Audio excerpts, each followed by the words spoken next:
Hello students, welcome back. Now let's go to section 2, graphs. What is a graph of a function? When you have y equals to f of x, for all those x values in a domain, put y value as a function value and put those two together as x comma y and plot all those x comma y. There can be uncountably many such points which may form a curve. That's a graph. Here's an example.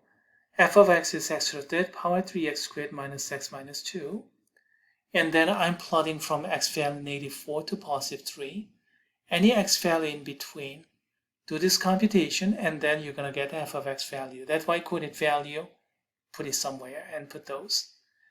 Between 84 and positive 3, I can select a couple of million points or 5 million points. And then do all those computations and then plot all those, we get the curve. And that's how computers plot. Of course, humans cannot do that. You can plot maybe 2 or 3 points, and that's not going to be enough to plot any kind of curve. Lines, okay, maybe. Some very special curves we can, but in general we can't. So you have to use technology. By the way, there is one very, very important aspect of a graph of a real function. For a given x-coordinate value, one and only one y-coordinate value should be assigned. You can visualize like this through a vertical line test. For a given x value, we have to have only one crossing. Vertical line shares the same x-coordinate value, so all these x-coordinate value, as a matter of fact, all these y-coordinate with x-coordinate value, only one crossing here. This program is randomized, so if you run it again, I'm going to get different vertical lines, but please note that I have only one crossing no matter what. That's because my function f of x is a well-defined function in this case.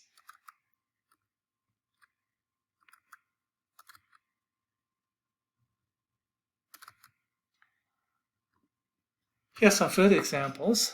Determine whether the given relation is a function or not. Well, we can draw some vertical lines, and as you can see, we have two crossings, which means for given x value, we have more than one y-coordinate values assigned. That's not a function. Again, we have some two double crossing, or maybe three even. More than one y-coordinate assigned for given x value. So that's not a function. How about this?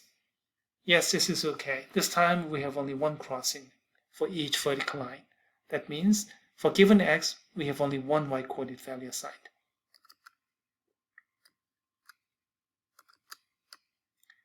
All right, now let's go to the next example. Oh, okay, here's a very good problem. A hard one too, but here we go. Determine the quantity f of 4 minus f of 2 times f of 6. Let's increase the font a little bit. So in order to answer this problem, we have to answer these three questions.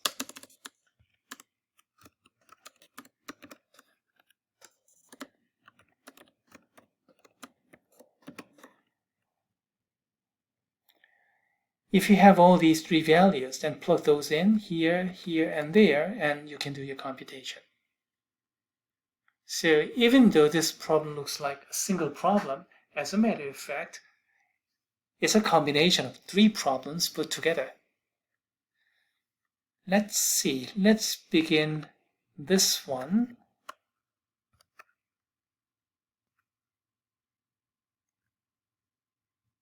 So when x equals to 4, and let's do all those color coding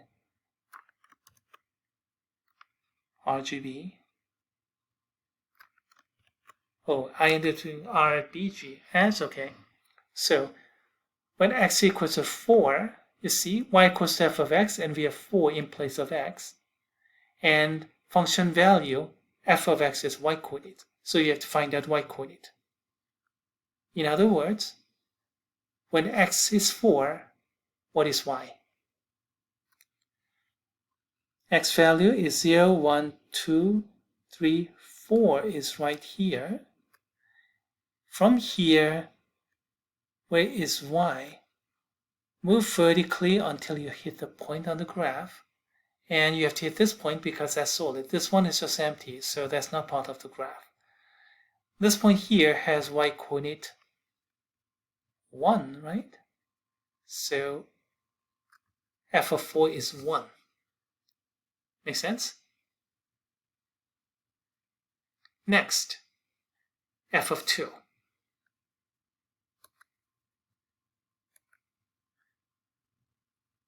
F of x, well, we have 2 in place of x. So x coordinate is 2. That's where we start.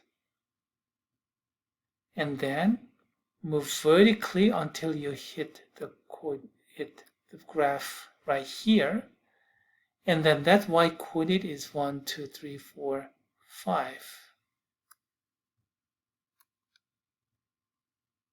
That means this function value is 5. Does it make sense? F of 2, this is function value, so it's y coordinate. But which y coordinate?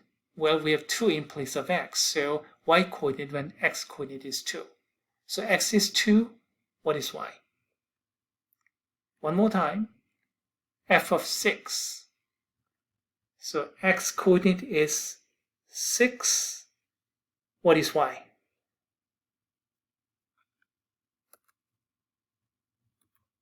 X is 6, and what is y? We move vertically until we hit the graph, and that y coordinate is 3. So this quantity is 3. This function value is 3. So 1, 5, 3. So this is 1 minus 5 times 3. So it looks like we're going to get 1 minus 5 times 3. You're going to get negative 14. 1 minus 15, so negative 14. This computation is not that important. It's easy. Reading the graphs, red, blue, green, that's important.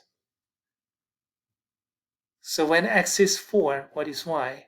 When x is 2, what is y?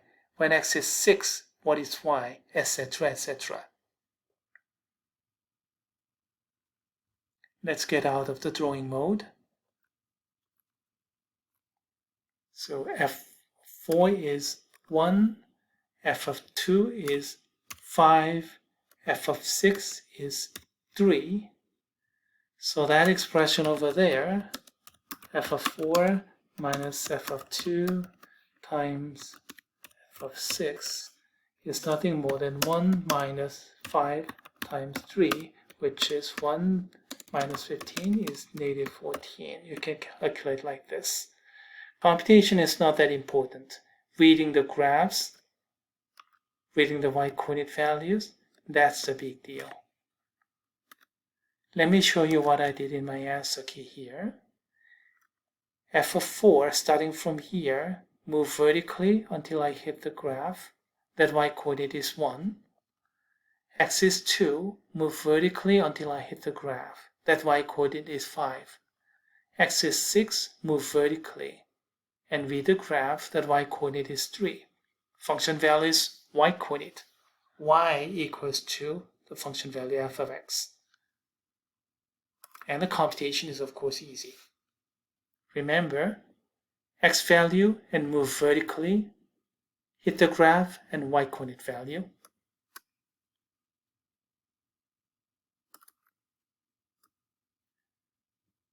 Okay, the next problem. Let's go backward. Solve the equation f of x equal to 3. In other words, find all the x values so that f of x is equal to 3. What is f of x? F of x is y, so y coordinate is equal to 3. So find out x value when y coordinate is equal to 3.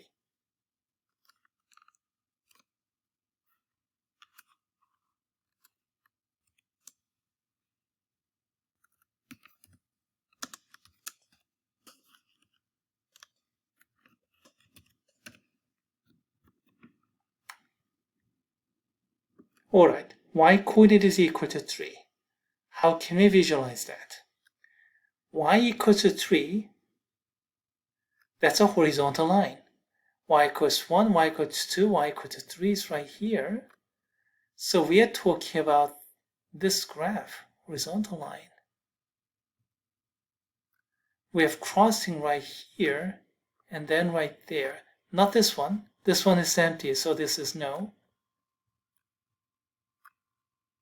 That's no. So we have this one and then this one. So x value is 0, or x is, let's see, 1, 2, 3, 4, 5, 6. So we have two solutions. This equation, f of x equal to 3, has two solutions, x equal to 0 or x equal to 6. How did you find out? Y-coordinate is 3. We have two crossings, and then move vertically down to find out x value.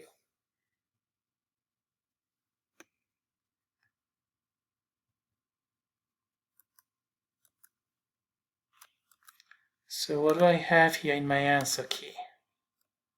Y equals to 3, and we have these two crossings, and then their x coordinates are 0 or 6.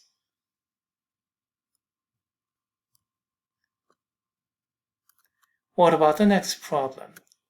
F of x, in other words, y coordinate is less than or equal to 3. Less than or equal to 3. So y equal to 3 over there, less than or equal to 3 is below that line. We have this situation, y equal to 3, but less than or equal to 3, so below that line. So this part of the graph and that part of the graph. We throw away upstairs because that part is greater than 3. So from here, I get x value from -1 to 0. From here, we get x value positive 4 to 6. So we have this interval, -1 to 0 or 4 to 6. -1 to 0 union 4 to 6. This one was a bit tough, but believe me, this is really, really realistic.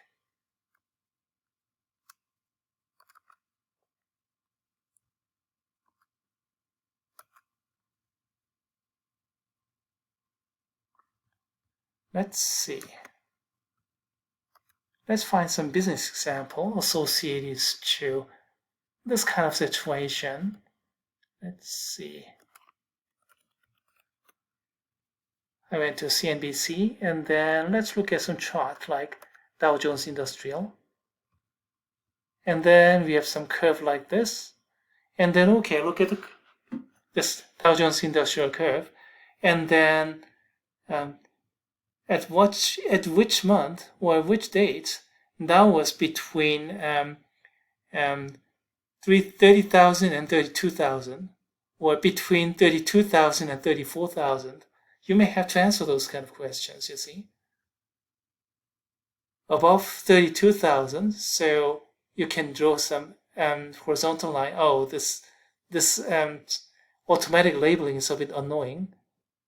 And then disregard down below because we want between 32,000 and 34,000, and take only the graph, the middle part, and then you can find out associated states, approximately speaking.